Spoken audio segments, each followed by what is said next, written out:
Genetics and evolution are often used to address social issues. The practical application here is tricky, as people have tried to use genetics and evolutionary explanations for a wide range of noble and sometimes shady purposes. We've already mentioned that human genetic variation is inconsistent with the idea of distinct genetic races, and that human racial categories commonly used in the United States have no compelling genetic or evolutionary justification.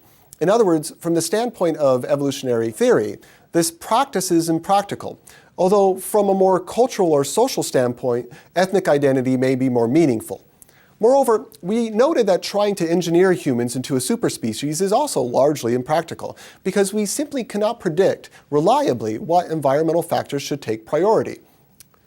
One of the social topics that students frequently ask me in my class is how evolution can explain homosexuality.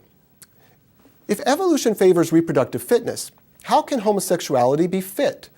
This is certainly a fascinating subject. The bottom line is that, at the moment, there's no compelling evidence of a gay gene. That said, homosexuality and bisexuality behavior is common in nature. Sexual diversity is arguably the norm in complex organisms. Our close evolutionary cousins are a fabulous example.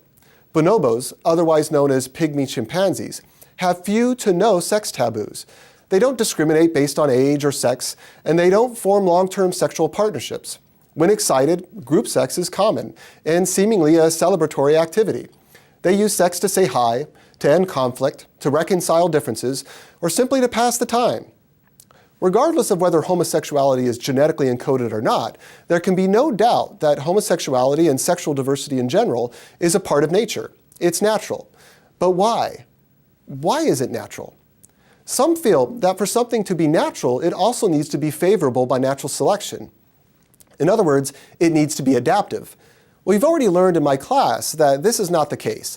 Natural selection is only one of 4 forces of evolution.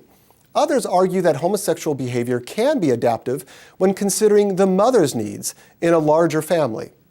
In this argument, while there is no specific gay gene, homosexuality is instead influenced by epigenetic markers over a series of genes in the mother.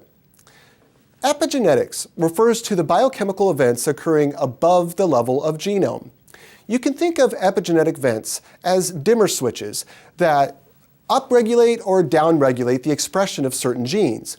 A current hypothesis is that epigenetic traits are shaping homosexual behavior, and that the genetically encoded ability to make these epigenetic adjustments is what's actually under natural selection and is adaptive. But has there been any evidence that this is the case? Well, some, yes. This hypothesis initially stems from an observation about fraternal birth order, the number and order of sons born in a family.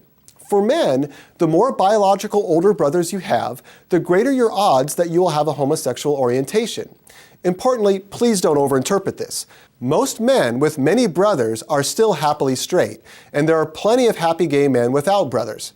Nevertheless, there does appear to be this trend.